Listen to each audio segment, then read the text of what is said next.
Good morning everyone. आप सभी लोगों का स्वागत है। आज 4 अक्टूबर है, तो दैनिक जागरण के राष्ट्रीय संस्करण न्यूज़पेपर में पीटी मेंस और इंटरव्यू और कौन कौन से न्यूज़ को कवर किया गया, जो यूपीएससी एस्पिरेंट के साथ साथ पीसीएस एस्पिरेंट को इससे संबंधित न्यूज़ को कवर करने में आसानी हो। साथ ही साथ जितने भी गवर्नमेंट कॉम्पिटिटिव एग्जाम आप लोग फिल करते हैं, उससे रिलेटेड पीटी फैक्ट क्या है, उस पर भी हम लोग नज़र डालेंगे। आगे बढ़ेंगे। आगे बढ़ने से पहले यूट्यूब को जरूर सब्सक्राइब कीजिए, चैनल को यूट्यूब चैनल को जरूर सब्सक्राइब कीजिए, बेल आइकन को भी दबाएं ताकि सारे नोटिफिकेशन आप तक पहुंचे। और जो कमेंट सेक्शन में प्रश्न पूछे जा रहे हैं, उस प्रश्नों का उत्तर भी देने का प्रयास करिएगा। उन्हीं सारे प्रश्नों से आपका सिलेक्शन निश्चित होता है। तो चलिए आगे बढ़ते हैं। साथ ही साथ वेबसाइट विजिट कर सकते हैं www.uktis.in, और विजिट कर हमें देख सकते हैं, हमें समझ सकते हैं, हमें सुन सकते हैं। ऐप डाउनलोड कर सकते हैं। ऐप के लिए लिंक दिए हुए रहते हैं आपको डिस्क्रिप्शन बॉक्स में, और एप्पल स्टोर और प्ले स्टोर दोनों से। तो आगे बढ़ते हैं। तो कल के जातीय गणना में जो बातें मैंने आप लोगों को बोला था कि जितना जिसका हिस्सेदारी उतना उसको जिम्मेदारी या उतना उसके लिए पद दिया जाना चाहिए, जो बातें निकल कर आई है, तो बातें उसी संदर्भ में प्रश्नगत किया गया है।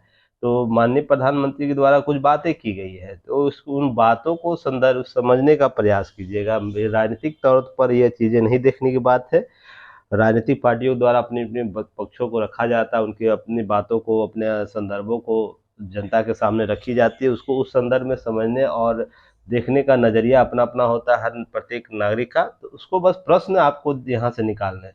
देखिए, इनके द्वारा बोला जा रहा है कि जिसकी जितनी आबादी उसका उतना हक होगा, तो क्या सबके लिए सबसे बड़ी आबादी जो हिंदू है उसको आगे बढ़ाकर सारे हक ले ले आगे बढ़कर, ये इनके द्वारा सवाल दिया गया है। क्योंकि अमूमन देखा जाए, जातियों में जो सभी धर्म, हिंदू धर्म से जुड़े हुए जो लोग हैं, उसकी अमूमन सबसे ज़्यादा जनसंख्या है देश में। तो इस देश में अगर सबसे बड़ी कोई आबादी है तो वो गरीबी की है, अर्थात सभी जातियों में गरीब गरीब वर्ग के लोग हैं।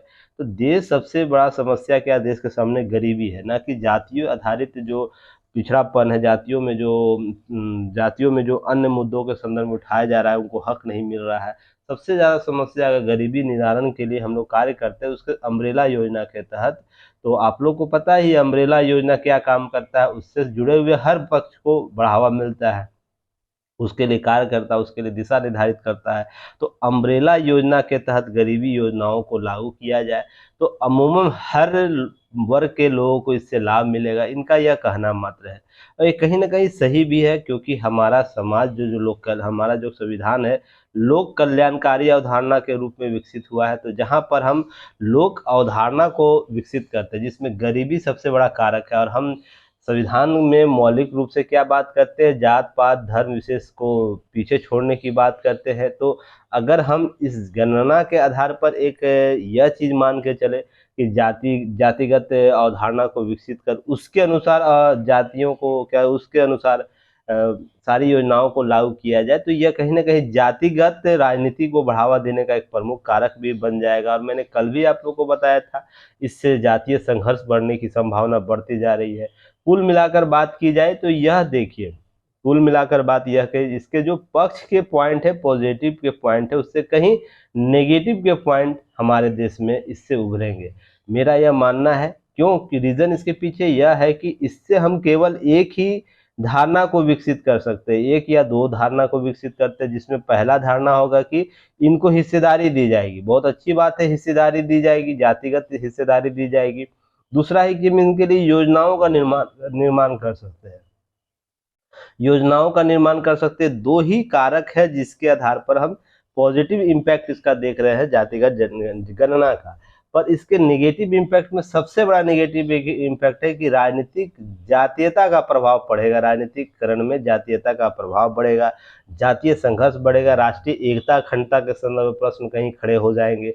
जिस प्रकार से मैंने कल भी आप लोग को बताया था, लोग लामबंद होना शुरू हो जाएंगे, लामदम अपना लामबंदी करना शुरू कर देंगे, संगठित होना शुरू कर देंगे, जो भी इसके निचले स्तर पर जातियां होंगी। तो कहीं ना कहीं जो हम 1970-80 के दशक में हुआ करते थे, हमारा सोसाइटी, हमारा राजनीतिक संगठन वैसे ही मुद्दों पर आकर न अटक जाए फिर से। तो यह सबसे बड़ी समस्या होगी। यह एक राज्य की ऐसी वैसी जातिगत विविधताएं देखने को मिल रही है, समस्याएं देखने को मिल रही है। जब राज्य के देश के सभी राज्यों में यह लागू होगा तो सोच के देखिए भारत का जातीय समीकरण कैसे बदलेगा। तो इस प्रकार से हम इस संदर्भ को भी समझने का प्रयास करेंगे। हालांकि इसके कुछ इम्पैक्ट हैं जो आप लोगों को मैंने कल आपको जो दैनिक जागरण न्यूज़पेपर एनालिसिस का जो पीडीएफ दिया हूँ की नोट्स का, उसमें उल्लेख किया गया है, तो जाके एक बार उसे देख लीजिएगा।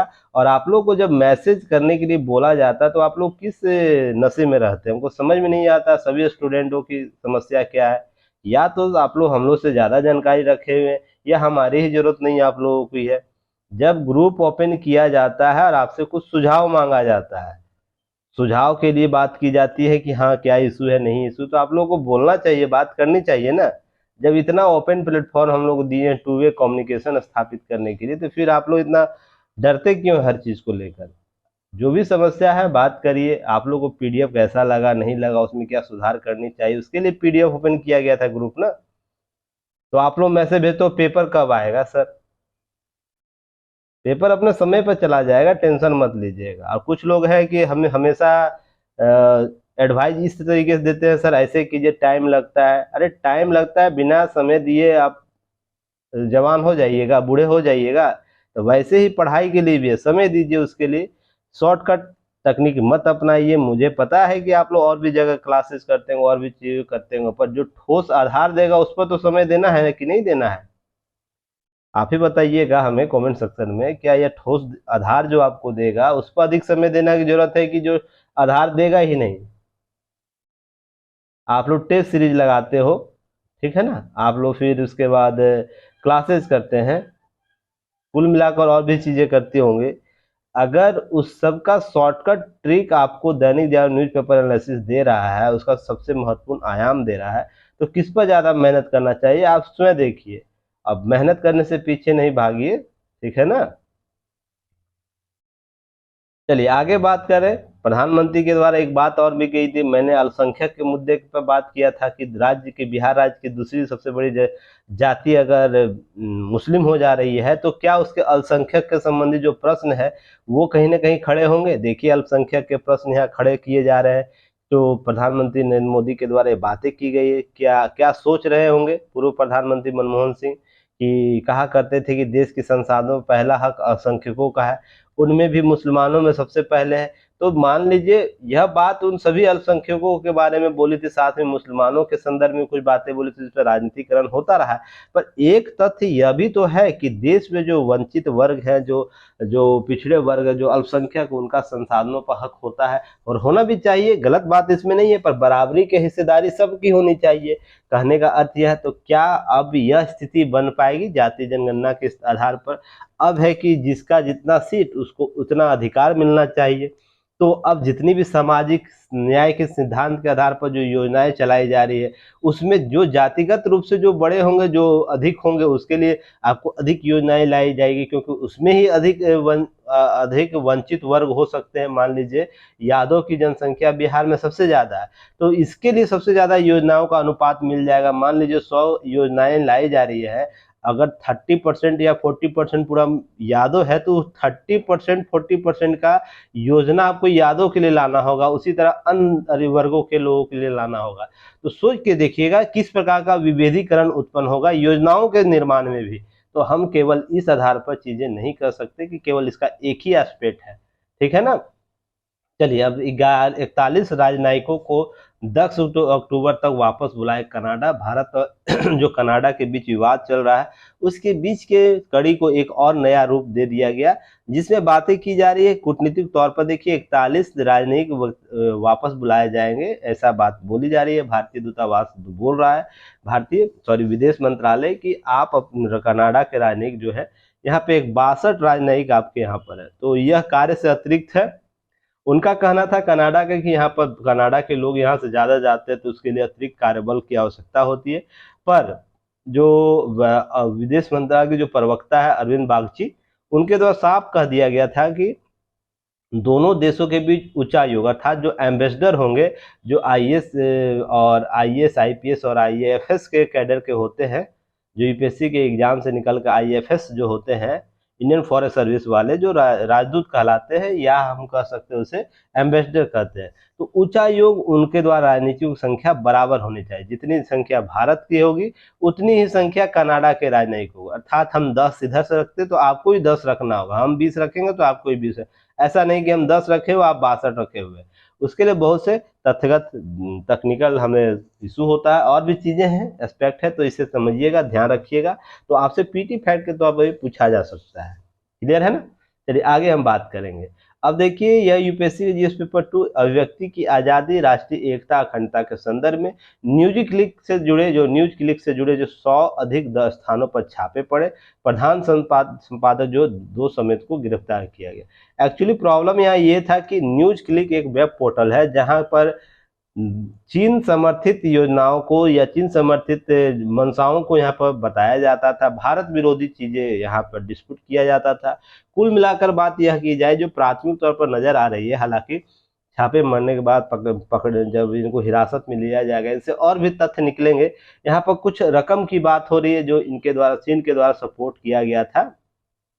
तो ये बातें निकल कर आएगी, लगभग 80 करोड़ के आसपास के आंकड़े हैं जो यह बताते हैं कि जो इनका संपादक, इनका समूह जो है न्यूज क्लिक का, वो इस चीन से समर्पित रहा है, चीन से सहयोग से कार्य करता है और चीन के सापेक्ष में काम करता है। तो कुल मिलाकर राष्ट्रीय एकता, अखंडता के मुद्दे भी यहाँ है। तो और कुछ बातें विपक्षी पार्टियों द्वारा दी जा रही है कि जो सत्य बोलता है उस पर अभिव्यक्ति की आजादी का दोहन कर दिया जाता है। तो कुल मिलाकर यहाँ यह भी कहा जा सकता है कि हम जो अभिव्यक्ति की आजादी है यो युक्ति प्रतिबंध के आधार पर, राज्य को जब भी ऐसा लगेगा कि राष्ट्र की एकता, अखंडता, राष्ट्र की सौहार्द के लिए, राष्ट्र के बंधुत्व के लिए अगर कुछ राष्ट्र विरोधी कार्य किया जा रहा है, उसके लिए एजेंसियां कार्य कर सकती है। अब यह न्यायालय में प्रूव करना होगा एजेंसियों को क्या यह सही है गलत है। अगर यह सही है तो यह तथ्य आपको हमारे साथ चलेगा, इस पर कार्रवाई चलेगा। असत्य है तो जो भी एजेंसी है उस पर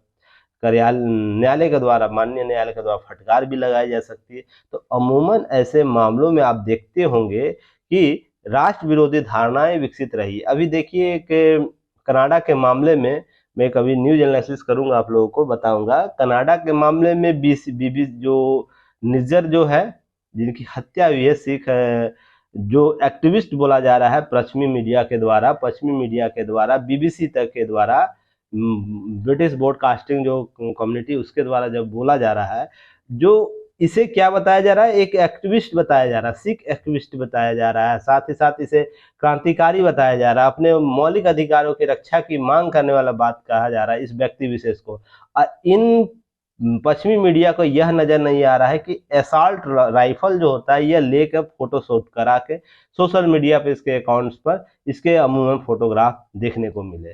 तो आप तय कीजिए आप ही कि यह सही है या जो भारतीय राजनीतिकों द्वारा किया गया कार्य है वो सही है। व्यक्ति विशेष एसी रूम में बैठकर जब निर्णय देते हैं ना, तब यह समस्या होती है कि बोलते ही ये एक्टिविस्ट है, लोगों के लिए भगवान है। लोगों के कैनेडियन छात्र जो भारतीय छात्र जाते हैं कनाडा में, उनके लिए मार्ग प्रदर्शक बोलता है। और वही व्यक्ति किसी प्रकार हिंसा, अब हिटलर के संदर्भ में समझिए, जब हिटलर की बात की जाएगी इन पश्चिमी मीडिया में, तो इसे क्या बोला जाएगा, एक क्रूर शासक बोला जाएगा। हिटलर का अगर बात की जाए तो वो भी तो अपने देश के उत्थान के लिए बात कर रहा था, वो अपने देश के समग्र विकास की बात कर रहा था, वो अपने देश के हक की बात कर रहा था, वो अपने देश के रोजगार की बात कर रहा था, अपने देश का स्वाभिमान वापस करने की बात कर रहा था। तो क्या हिटलर का अंत उसी रूप में हुआ, पश्चिमी मीडिया का जो विचार रहा उसी रूप में रहा या अलग रहा? तो कुल मिलाकर बात की जाए, जब हम एक चश्मे से चीजों को देखना शुरू कर देते हैं, तो देश के विरुद्ध में जो बोले जाने वाली बातें, वो भी आपको क्या लगेगा, अच्छा है, यह व्यक्ति की स्वतंत्रता की हनन कर दे रहा है, आजादी का हनन करता है। बिल्कुल ऐसा नहीं समझने की जरूरत है आपको, कि इसके उदाहरण आप हिटलर, मुसोलिनी से समझ सकते हैं, जो अपने राष्ट्र के विकास के लिए क्या किया, राष्ट्र के विकास के लिए मानवता को क्या किया, मानवता को तार तार किया है। हालांकि वो एक पक्षीय तौर से अपने राष्ट्र के लिए कर रहा था, पर सामूहिक रूप से क्या कर रहा है, वो मानव की हत्या ही कर रहा है ना। अब उसे जितना भी आप एक्टिविस्ट कर लीजिए, जितना भी आप उसे भगवान कर लीजिए, या कितना भी ईश्वरदाता कर लीजिए, या जन कल्याण अपने देश के लिए जन कल्याणकारी योजनाओं को लागू करने वाला मार्ग प्रदर्शक कह लीजिए, पर उसको जब हम सामूहिक रूप से उसका आकलन करेंगे तो क्या बोलेंगे उसे? एक हत्यारा के तौर पर देखेंगे, एक संकी के तौर पर देखेंगे, और भी बातें हम उसे कर सकते हैं कि एक एक मुद्दे को लागू करने के लिए, एक लक्ष्य को लागू करने के लिए पूरे मानवता को क्या किया उसने, तार-तार किया। तो यह चीज़ समझने की ज़रूरत है। तो यहाँ पर न्यूज़ क्लिक के मामले में आपको देखनी होगी, या व्यक्ति की आज़ादी की जब भी बात होगी, तो आप राज्य के युक्तियुक्त प्रतिबंध की बातों को समझने का प्रयास कीजिएगा। तो कुल मिलाकर बात यह है कि आपको कमेंट सेक्शन में बता देना है कि युक्ति युक्त प्रतिबंध क्या है, और इस पर मैं कितनी दफ़ा चर्चा किया हूँ, आप लोग को स्वयं पता है। पूरे जितने भी पॉइंट मैंने बताए थे युक्तियुक्त प्रतिबंध लगाने के लिए, किन आधारों पर युक्तियुक्त प्रतिबंध लगा सकता है राज्य, उसकी चर्चा करना। हालांकि 2-3 की मैं चर्चा कर चुका हूँ। चलिए आगे बात करते हैं।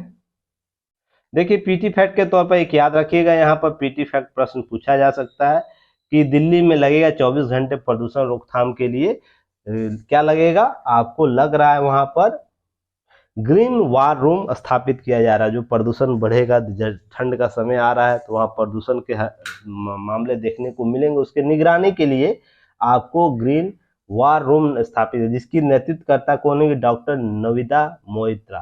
तो याद रखिएगा नाम इनका भी, और ये कहाँ स्थापित कर रहा है? तो नई दिल्ली में। तो यह पीटी फैक्ट के तौर पर प्रश्न पूछा जा सकता है। ये सब चीजें आपको एक्टिव मोड में रखनी है, यही सब एग्जाम में आपसे पूछा जाता है, तो बाद में आप लोग कंफ्यूज होते हैं। अब राम सेतु स्मारक राष्ट्रीय घोषित करने के निर्देश पर सुप्रीम कोर्ट ने इनकार किया है। बातें यह की गई है, देखिए कुछ लोगों के द्वारा यह बातें की जा रही है कि हिंदू धर्म से संबंधित जुड़ा हुआ मामला है, हिंदू विरासत है, इसे राष्ट्रीय स्मारक घोषित कर दिया जाना चाहिए। तो उस पर दीवार बनाने के निर्देश देने का अनुरोध किया गया, जनहित याचिका दायर की गई, PLI दायर किया गया। तो मुझे सबसे पहले ये बताइए, जनहित याचिका की शुरुआत कब से भारत में हुई, किनके प्रयास से हुई है, और जनहित याचिका का मूल उद्देश्य क्या होता है, वो किस आर्टिकल के तहत जारी किया जा सकता है, संविधान किस आर्टिकल के तहत, तो इसे आप लोग बताइएगा। आगे मैं बात करूं इसमें, तो उनके द्वारा यह बोला गया है ये दीवार निर्माण कराने का कार्य प्रशासनिक मामला है, ठीक है ना। यह याचिका हिंदू पर्सनल लॉ बोर्ड संगठन ने अपने अध्यक्ष अशोक पांडे के माध्यम से दायर किया गया था, हिंदू पर्सनल लॉ बोर्ड के द्वारा। तो इसे राम सेतु को एडम ब्रिज भी के नाम से जाता है। यह तमिलनाडु के दक्षिण पूर्वी तट पर पंबन द्वीप और श्रीलंका उत्तरी पश्चिमी तट पर मन्नार द्वीप से के बीच स्थित है। तो ये सब आप लोगों को लोकेशन भी याद रखना है, पता रखना है। कुल मिलाकर बात यह की जा रही है। अब यह निर्णय क्या है, इसमें बातें क्या की गई जो आपको एग्जाम ओरिएंट काम देगा।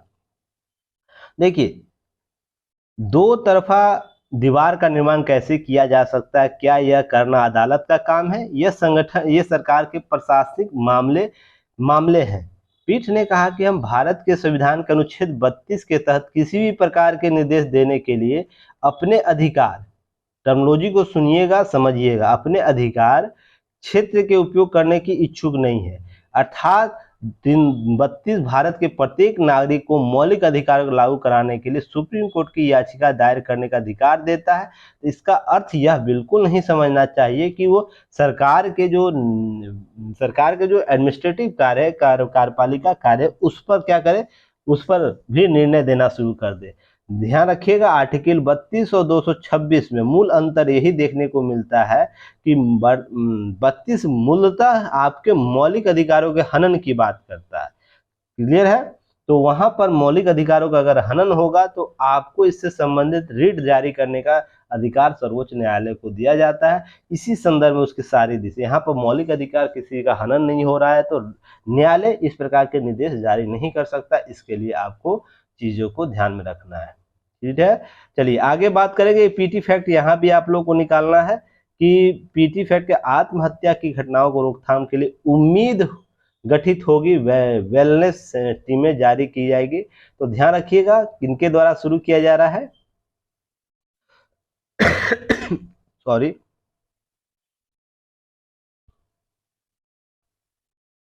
जो टीमें हैं तैनात होगी, शैक्षणिक संस्थानों में तैनात की जाएगी, जो भी कोचिंग संस्थान है वहाँ तैनात की जाएगी।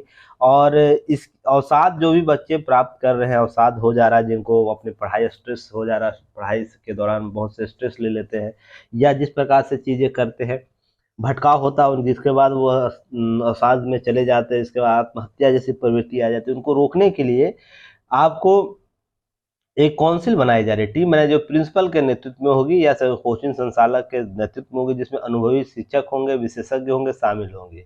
तो कुल मिलाकर यह जो शैक्षणिक संस्थानों उम्मीद शिक्षा मंत्रालय के द्वारा उम्मीद शुरू की गई, जिसका अर्थ है अंडरस्टैंडेड, मोटिव, मैनेज, इम्थाइजर, इंस्पायर और डेवलपमेंट नाम दिया गया। इसका फुल फॉर्म याद रखिएगा, आपसे प्रश्न पूछ सकता है किस मंत्रालय के द्वारा उम्मीद शुरू किया गया। तो लोग ज़्यादातर अल्पसंख्यक मंत्रालय मारेंगे, क्योंकि इस प्रकार के टर्मोलॉजी वहाँ पर यूज किया जा चुका है।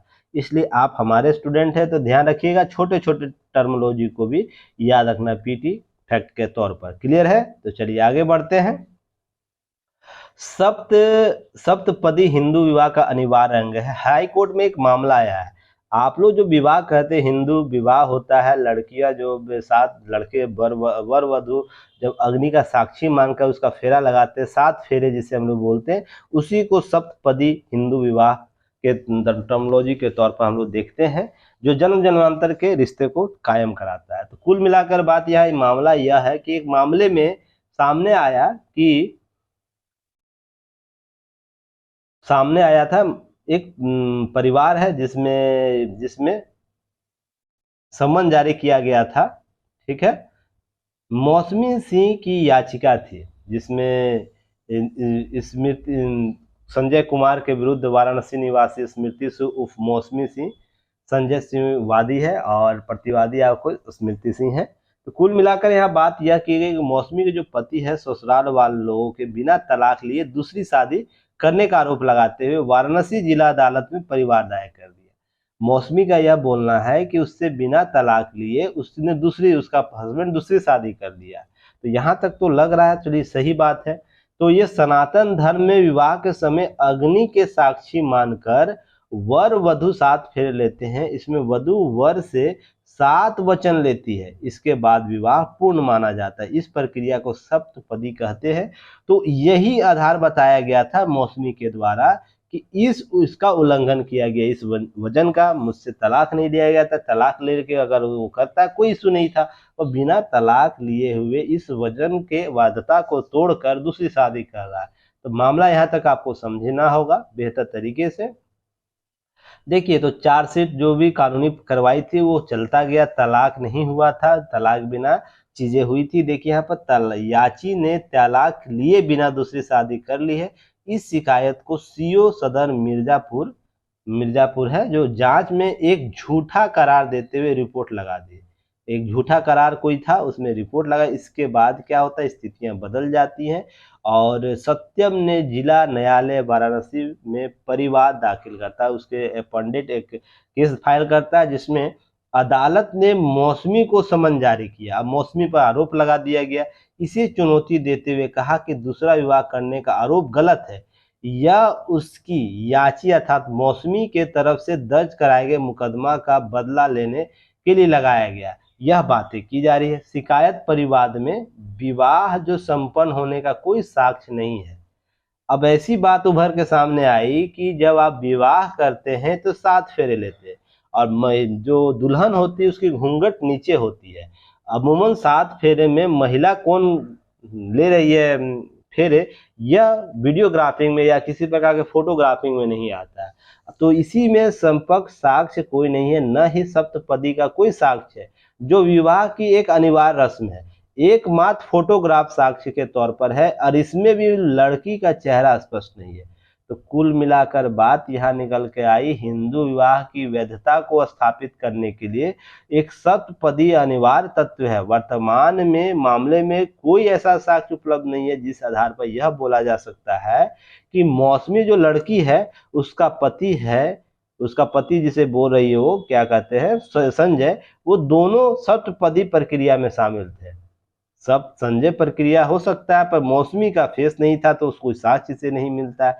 कुल मिलाकर बात यही हुई सामने आई कि सिर्फ याची को परेशान करने के उद्देश्य से जो दूषित न्यायिक प्रक्रिया शुरू की गई, यह अदालत की प्रक्रिया का दुरुपयोग है और अदालत का यह दायित्व है कि निर्दोष लोगों को क्या किया जाए, ऐसी प्रक्रिया से बचाया जाए। तो कुल मिलाकर आप लोग सीखिएगा, अगर आप अभी कुंवारी या आपकी शादी होने वाली है तो सबसे पहले आप शादी होने के बाद कोर्ट का एक एफिडेविट जरूर ले लीजिएगा। आपके हस्बैंड कौन है, आपकी वाइफ कौन है, दोनों फोटो लगा लीजिएगा। भविष्य में ऐसी कोई समस्या होगी तो उसी को आधार बना के आप अपने शादी को बचा सकते हैं। सप्तपदी जो व्यवस्था है वो अनिवार्य जरूर है, पर उसे तभी वैध माना जाएगा जब उसमें वधु का चेहरा और साक्ष्य के तौर पर नजर आएगा। कुल मिलाकर बात यहाँ से यही निकली है, वो आपको सतर्क रहना, सतर्क जो होगा दुर्घटनाएं कम होंगी। कुल मिलाकर यही समझिएगा, ठीक है। चलिए आगे बढ़ते हैं। ऐसी समस्या भी टेक्निकल समस्या होती है क्योंकि न्यायालय साक्ष्य पर बात करता है, भावनाओं पर बात नहीं करता है। अब देखिए, एक पीटी फैक्ट के तौर पर या पुनर्गठन के संदर्भ पर आपको प्रश्न पूछा जा सकता है, ओबीसी क्रीमी लेयर के दायरे को बढ़ाने केंद्र सरकार ले सकती है फैसला। 2017 में इससे पहले आपको दायरा बढ़ाया गया था, 8 लाख हुआ था। अब 2021 में 15 लाख तक बढ़ाने की संभावनाएं देखी जा रही है, बोली जा रही है, पर देखिए कितना बढ़ाएगी वो सरकार के हाथों में।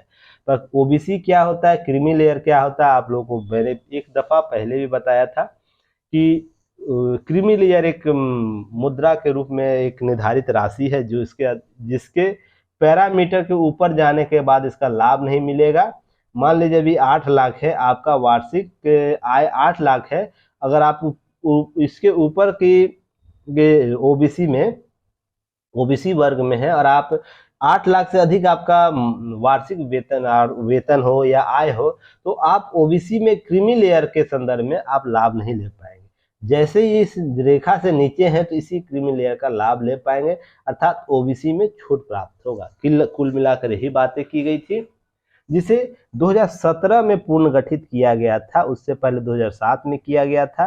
प्रत्येक 3 वर्ष के बाद इसका पुनर्निर्धारण होना था, ऐसी बातें की जाती है। एक सेकेंड, कहाँ गया, मैं दिखा दूं आप लोगों को।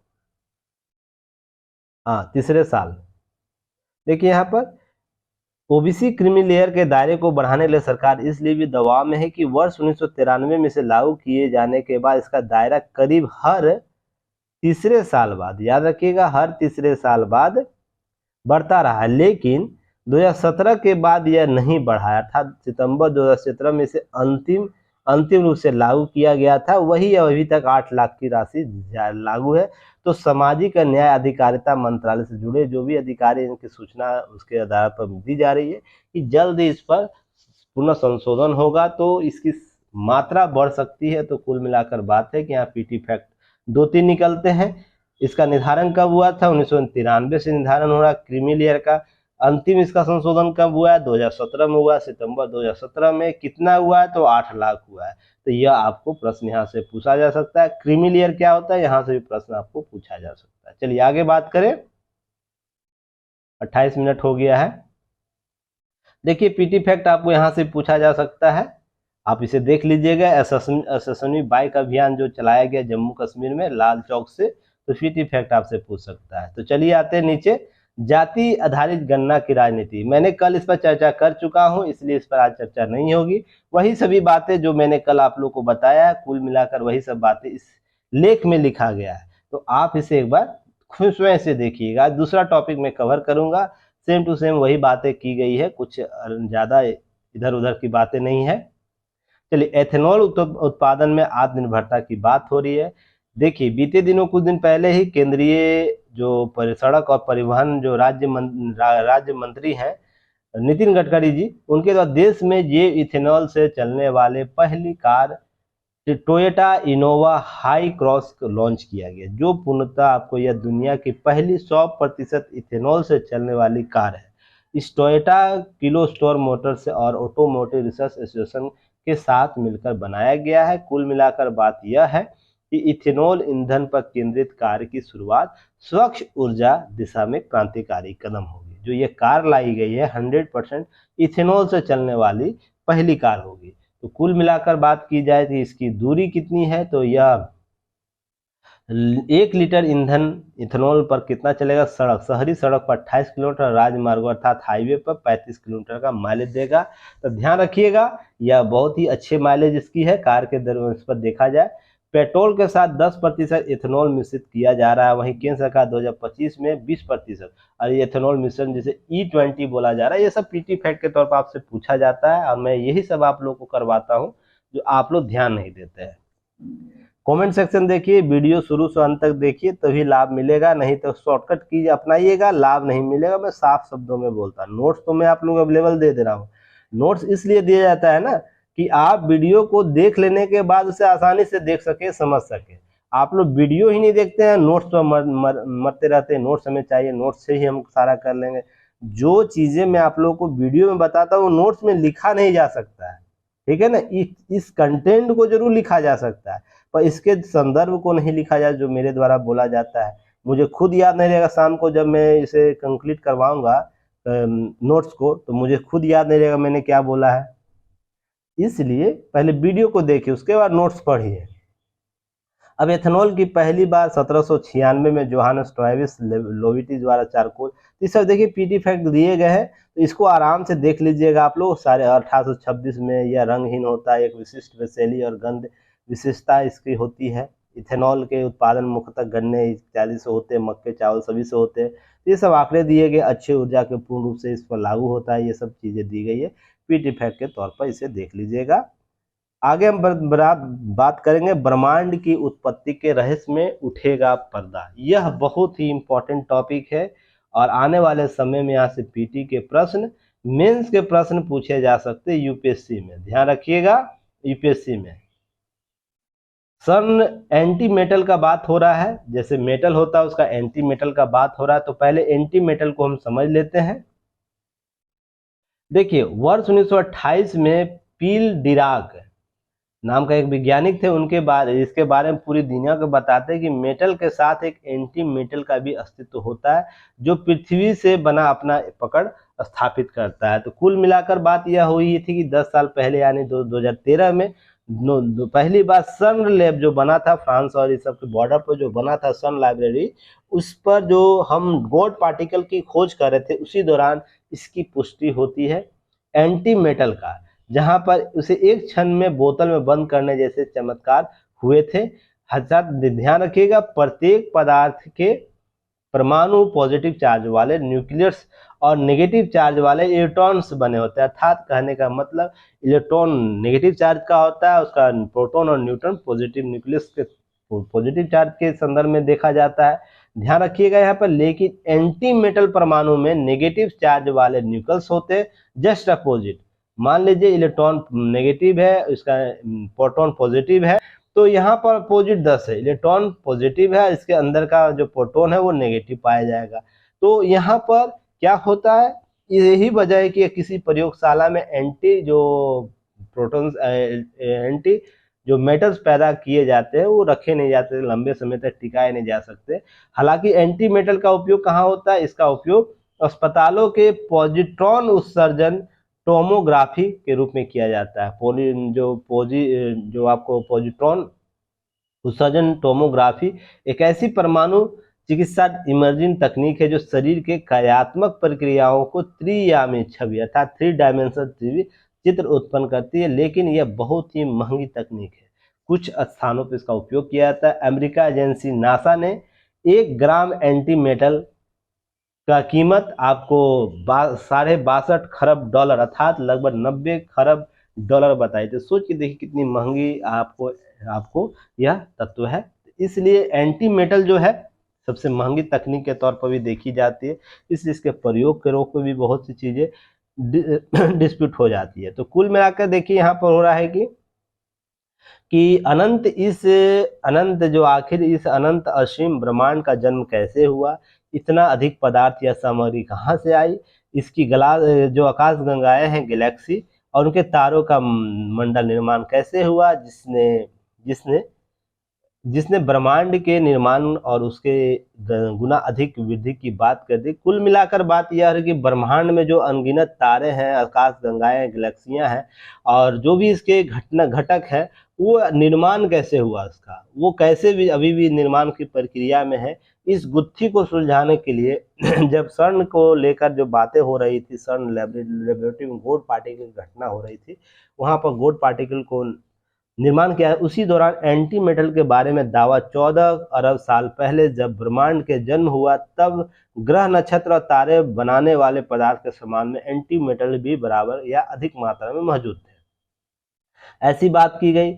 अब उसके बाद देखिए कि हुआ क्या कि ब्रह्मांड उत्पत्ति की घटना जो महास्फोट है, बिग बैंग के वक्त हुआ था, पृथ्वी की तरह एंटी मेटल भी हर जगह मौजूद बताया गया। जिस प्रकार से पदार्थ जो हमारा मेटल है, उसी तरीके से एंटी मेटल भी हर जगह पृथ्वी पर मौजूद, लेकिन इसे खोजना या बनाना लगभग नामुमकिन है।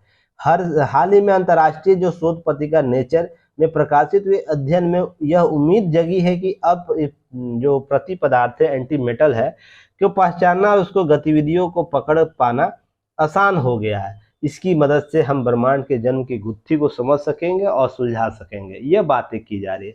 तो भाई ये कैसे हुआ, क्या हुआ, इसके बारे में आइंस्टीन क्या बोलते थे।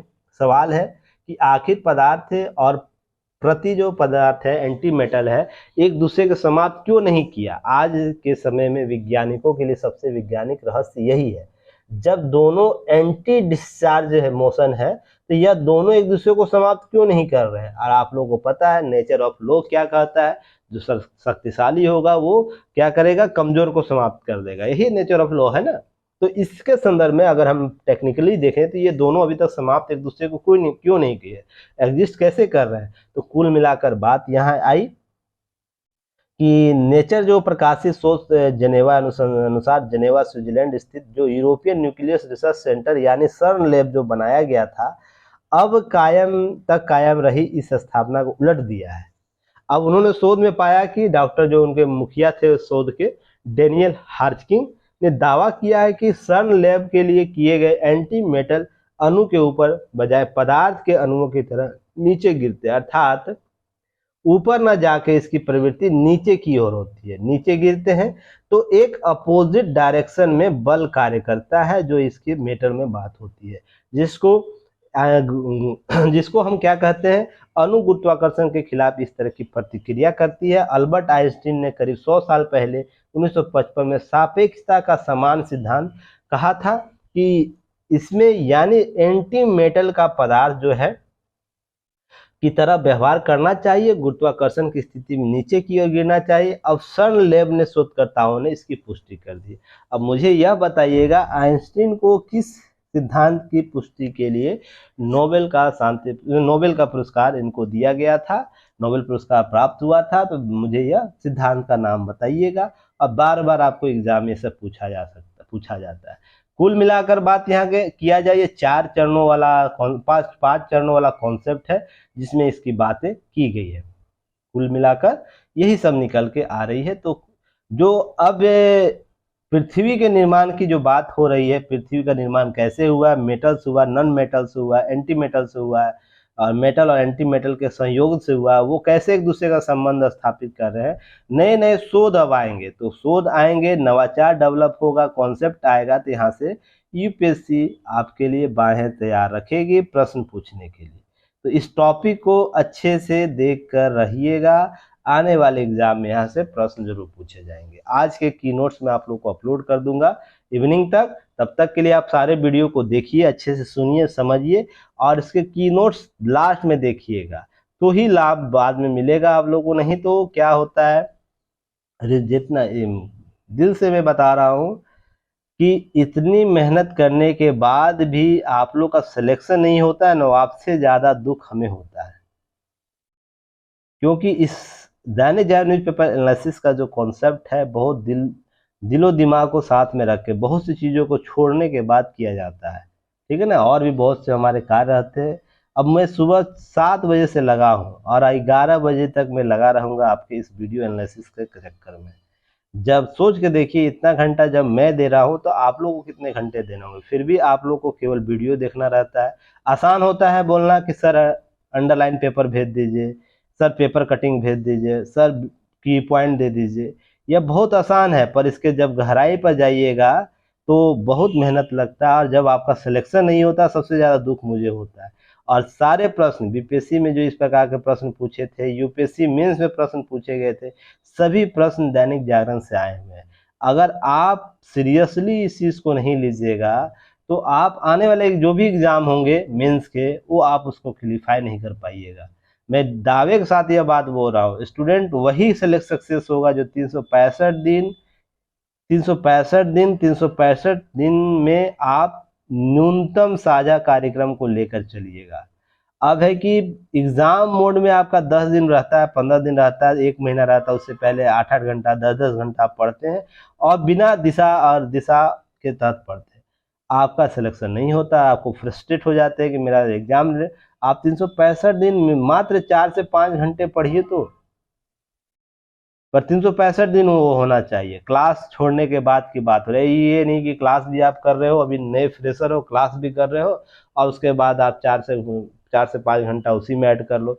अपने पर समय 4 से 5 घंटा का दो, खुद पर सारे संस्थानों में पढ़ लेने के बाद 4 से 5 घंटा खुद पर दीजिए, खुद की एनालिसिस करने के लिए। देखिए आपका सिलेक्शन कैसे नहीं होता। अभी आपका काम ही क्या है, पढ़ना है और रिजल्ट लेना, दो ही काम है ना। तो इस चीज़ को करिए, अच्छा होगा। चलिए धन्यवाद, जय हिंद, फिर कल मिलते हैं।